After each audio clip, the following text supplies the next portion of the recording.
What's up, y'all? It's your girl Sakina, and I'm back for another Love and Marriage Huntsville review. This is season 2, episode 6. So let's get straight into it. So the episode opens with Mel down at Holt and Holt. They're hosting a meeting with a lot of people. They have a lot of staff. They did say that they were expanding.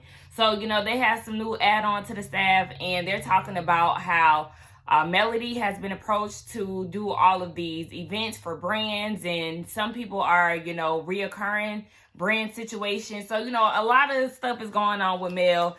She got it popping right now. So, they also mentioned that there was a lady that was offering her an opportunity to be in her play. So, one of her workers was saying, Mel can relate to the situation because it's about a preacher's wife, and Mel is like, hold on, wait, bitch. I'm not a preacher's wife. I don't even know what you talking about. But, they were just more so talking about the story is relatable to Mel.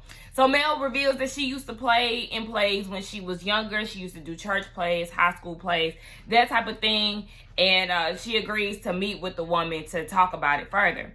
Now, Martell gets there, and he's in his feelings because he's late, but Mel started the meeting without him. So, she was like, well, the early bird gets the worm in their interview. And she was like, the worm was in that meeting, basically saying, honey, I don't need you, and your penis being there don't have nothing to do with the shit. So, he feels some type of way. I told y'all, he got that little Ike Turner type of thing going on, like the whole jealousy thing when the woman is starting to work more. He got that going for himself. So, one of the staff members was saying that they got approached to be a part of a, basically male and female basketball team. They were supposed to do some event with them. And, Melody wanting to accept everything is like, yes. And Martell is like, no, we got too much on our plate right now. We can't accept that. We have a lot of businesses. And that's more money going out than money coming in. Now, of course, we're going to make money with the things that we started, but we don't need to add anything else on. And it's just like, all right, they beefing when it comes down to money and what they need to spend time on. So, we're going to be hearing that forever. But anyway, we get Maurice down at the office. He with his sister. He's saying that his credit company is going great. And he's also looking to expand his staff too. I think he said he need like 3 members. But whatever. Kimmi comes up, brings him lunch, and they're talking. She put in her resignation letter to her job, but her boss is like, no, I'm not accepting this. And she agreed to, give them 6 more months. Maurice is not feeling this at all. He felt like she should have negotiated better. He doesn't like the fact that she took on 6 months. And he even offered to pay her expenses for 6 months. Now, this is the problem that I have with Maurice. Kimmi likes to be a nurse. She enjoys her job. But he is covering his controllingness with saying that he feels like she needs to pursue the life that she wants to live. She needs to be happy with what she's doing. And she enjoys being a nurse. She said this time and time again, but I guess his argument is that's not what she's saying, when they're doing pillow talk or, whatever, when they're having conversations. This is not what she's really wanting to do. So, she was like, no, these whole expense, you want to cover my expenses thing? No. I'm just going to go ahead and stick to my commitment and see it through for the next 6 months. She's saying that she has to pay for her son's tuition and she's paying for his rent. She has things that she needs to do with this money. She does enjoy a stable check. And that's when Maurice was like, all of this could be paid today if that's what you're worried about.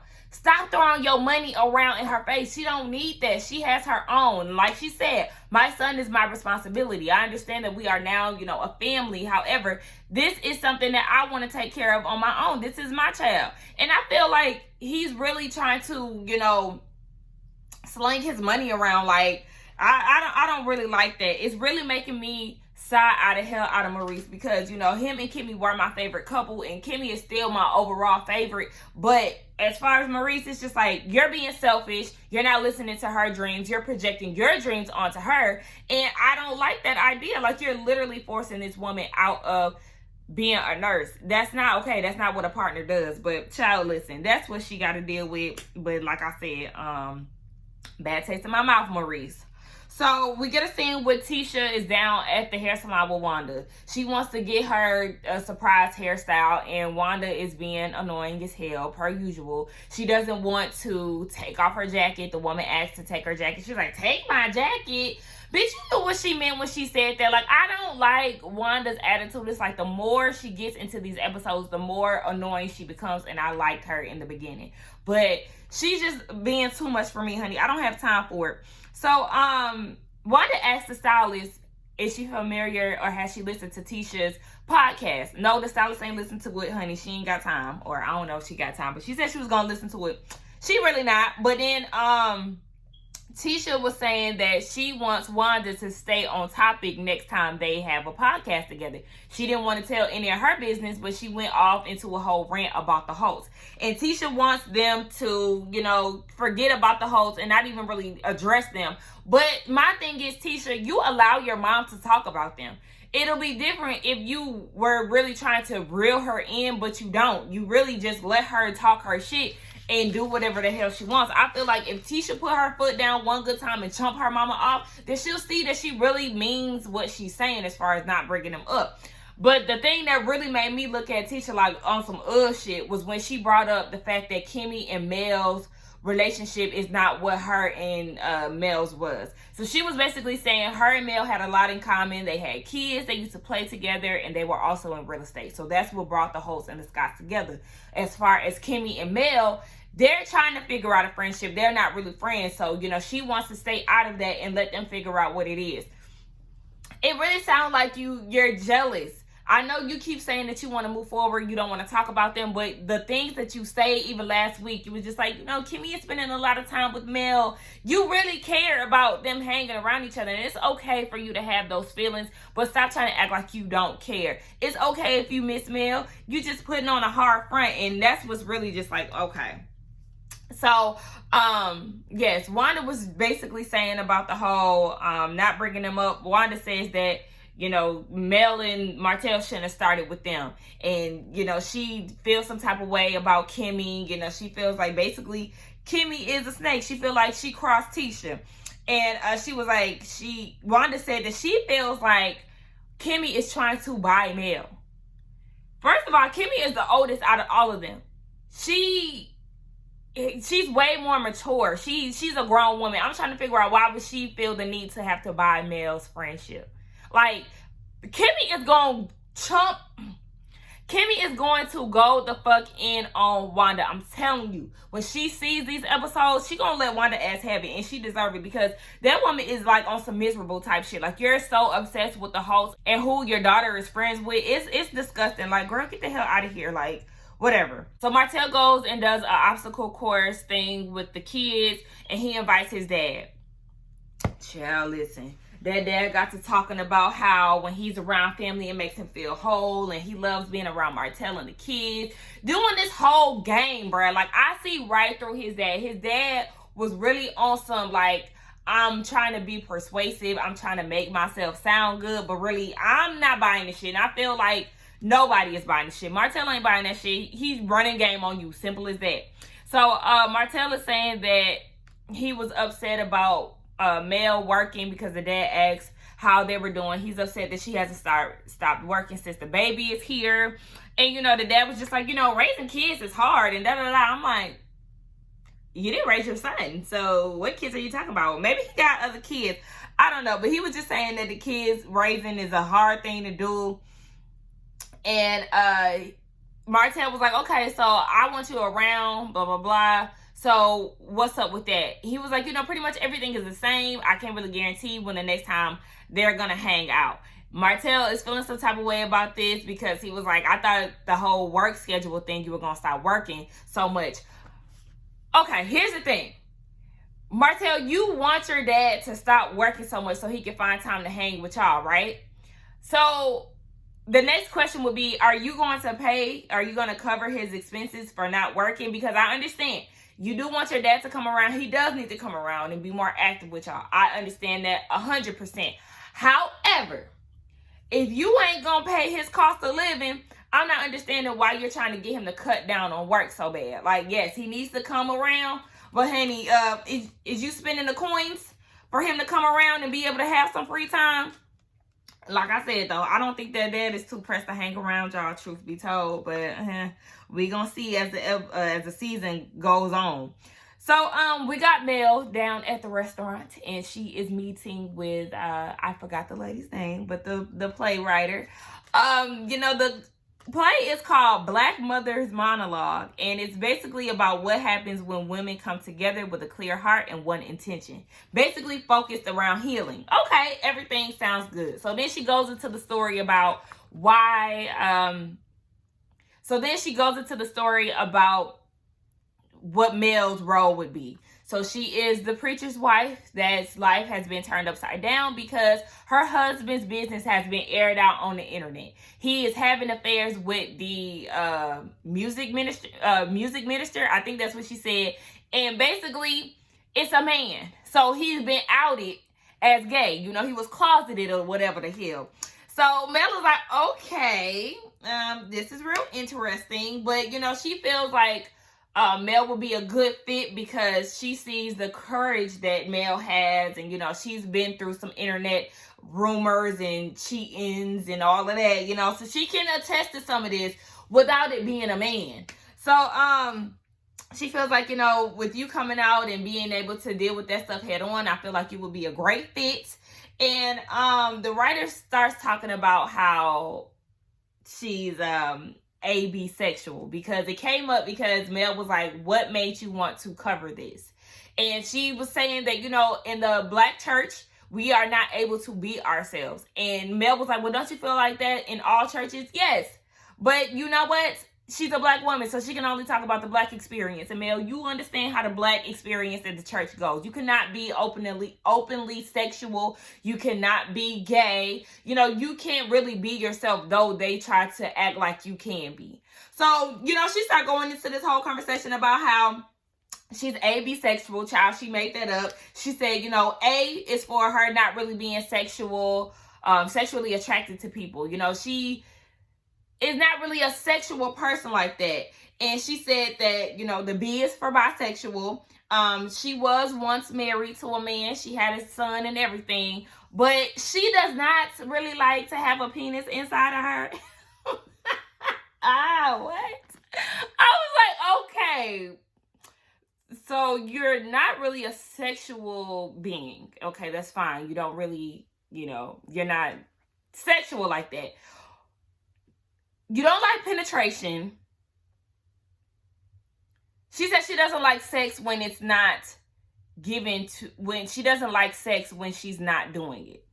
She's very complex. She's a very complex woman. And Mel was like, okay, well, I'm interested to read this script because this lady is very unique. Okay, so she reads the script and she sees that there's a lot of cuss words and stuff. So she's like, oh, hold on, wait, am I going to be saying all of this? Yes, ma'am, you're going to be saying all of this, Mel. Don't be acting like you don't be cussing now. She was like, sometimes you have to get out those motherfuckers, I said errors. You have to get out those motherfuckers sometimes, to clear that throat chakra, to heal that throat. I thought that was funny as hell. Like, yeah, this woman is really interesting. I laughed at that scene for real. Like, okay, Miss Bisexual. But it looks like Mel is on board with doing the play.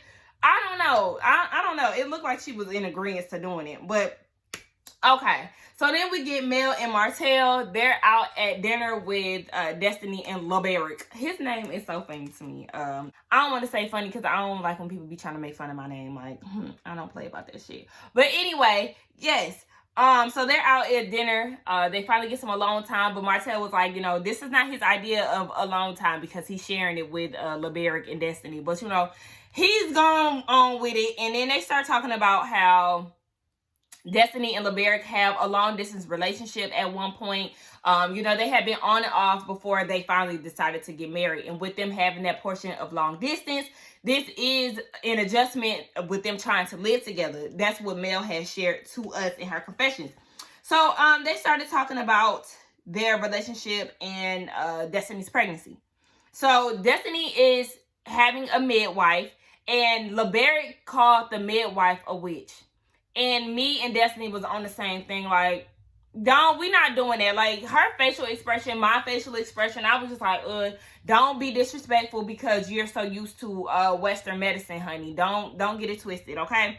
So you can tell that they do have a lot of differences. And just off of that one line of him calling the midwife a witch, like, I could just instantly feel like some weird tension between them just on screen. And I was just like, okay, this is going to be a lot. And then boom, they started to unpack a lot of their problems. So, okay, Destiny is having a natural birth. And LeBaric said that he wants to be more involved with their second baby, you know. And Destiny's whole thing is, first of all, we need to get have this first one before we even start talking about a second one. He was saying he wants to be more involved. He doesn't like the idea of a natural birth. They have a doula. They don't have a local OBGYN. She's going back and forth to Nashville because in Nashville, the doctor that she trusts is there. So I'm assuming that that is where Destiny was living when they did the long distance thing. She was up in Nashville. It would only make sense to me. But yeah, so he's really not here for the whole pregnancy thing. It's not his body to really dictate whether or not she wants to have a natural birth, if she wants to have a doula, if she wants to, you know, have the baby in the hospital. And that's what Destiny was saying, like, okay, I didn't know that you was pushing this baby out your vagina.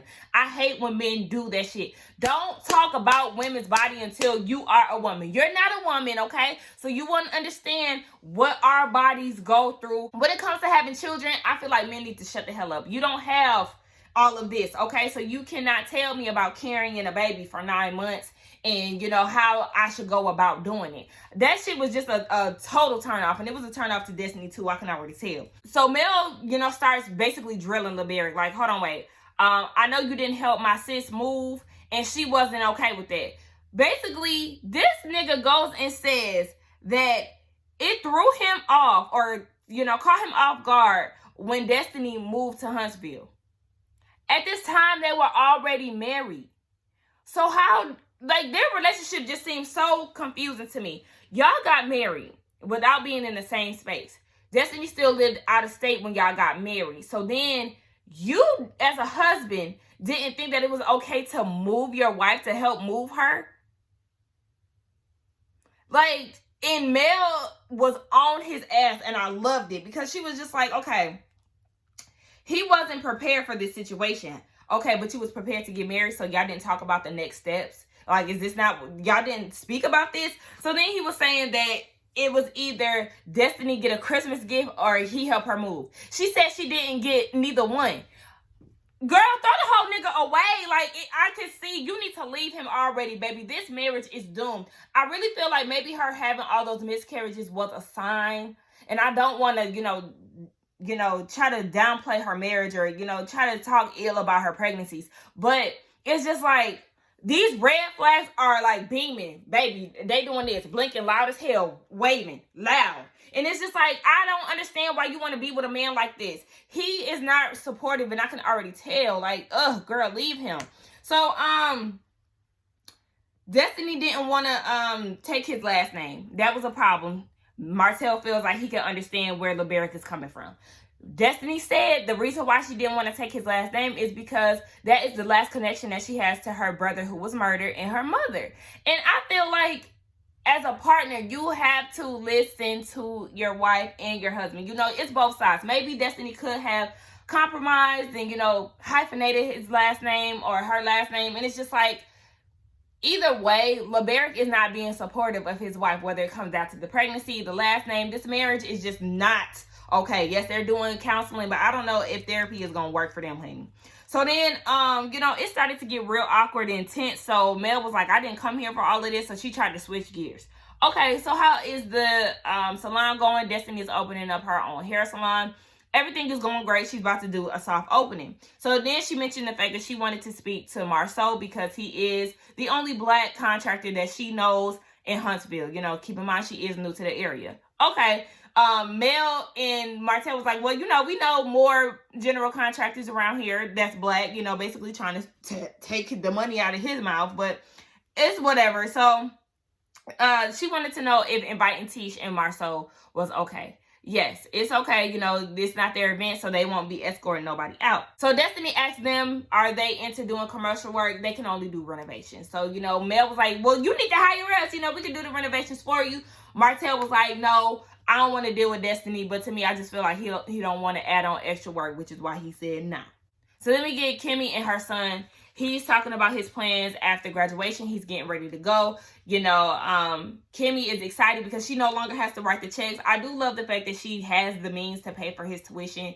That's excellent because a lot of us have loans that we have to pay for ourselves. And, you know, didn't finish college, but that's neither here nor there. So yes, he has hopes of doing project managing, but Marsau said that he has to have experience to get on board with him first. Kimmi wants him to, you know, exercise other options with general contractors. You know, maybe Marsau can have him doing something else if it isn't, you know, project management. She's just basically trying to let him know that you have to have a plan. He plans to live with them for a year. He has to set an example for monsters. So Kimmi is getting her son right, and I absolutely love it. So then it's the day of the party. Mel and Martell have rented out the whole VIP section for the party. Everything looks nice. It's hella kids around.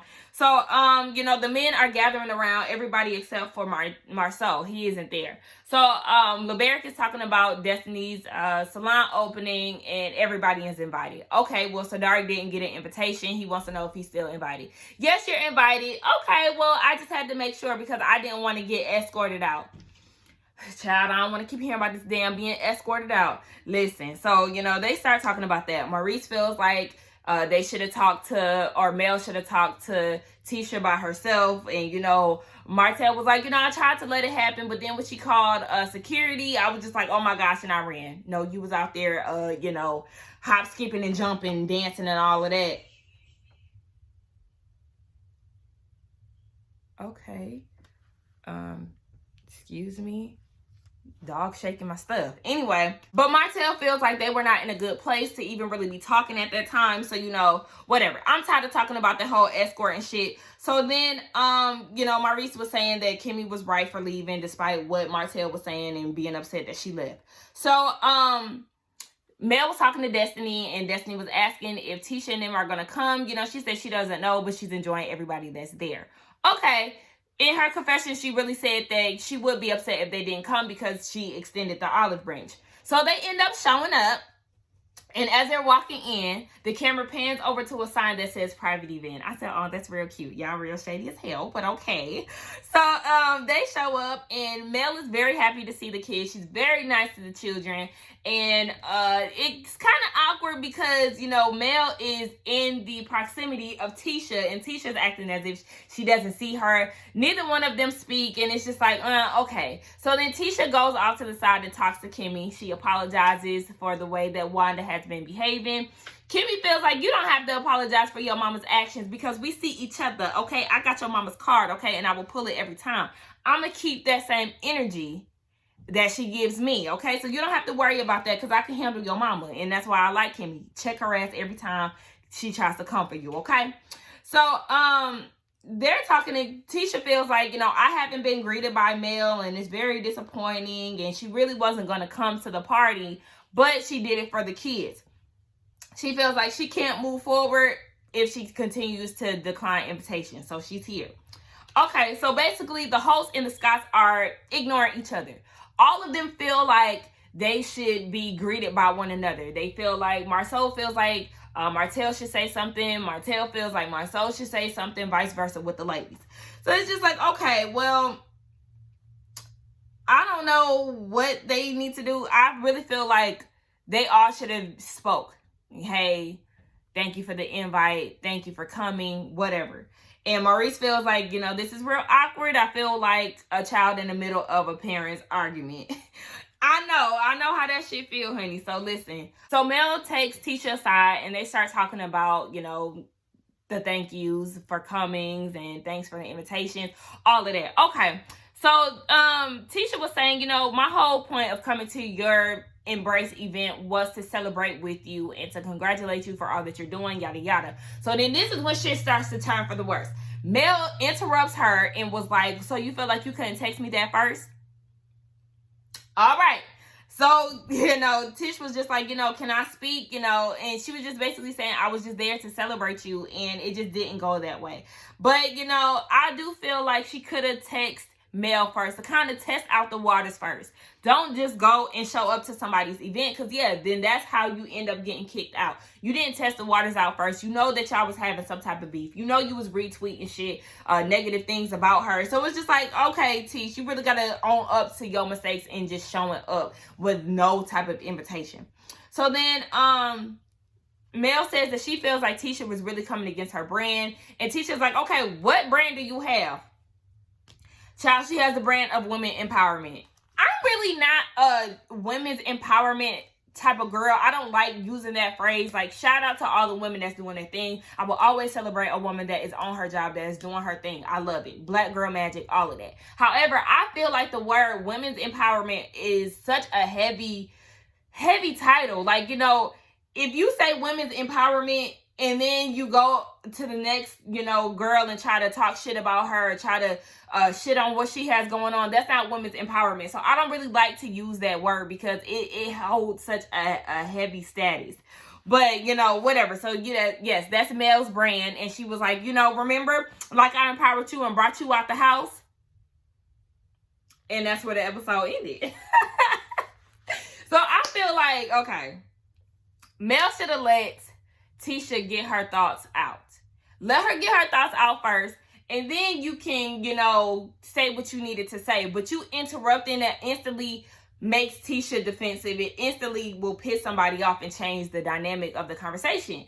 So, I mean, Mel is right. You know, she did use her empowerment ways to get you out the house and encourage you, try to get you connected to some people. You know, when your husband wanted you to just be barefoot and pregnant in the house, taking care of wifely duties and all of that. So it's just like, I see both sides. But y'all need to just not fuck with each other, because at this point, we tired of hearing about extortions and all of that shit, you know, whatever. But overall, I think that the episode was good. I enjoyed it. It had some, you know, some interesting scenes. Really, the LeBerick and Destiny. I really want to get more into that. Destiny does seem very likable without the whole Kimmi situation. I don't like her husband, honey. I'll let you know that right now. I'm not feeling Mr. LeBerick. But anyway, yes, y'all. That was my thoughts on the episode. Y'all let me know what y'all think. Don't forget to like, comment, and subscribe to my channel. And I will see y'all in the next one. Bye.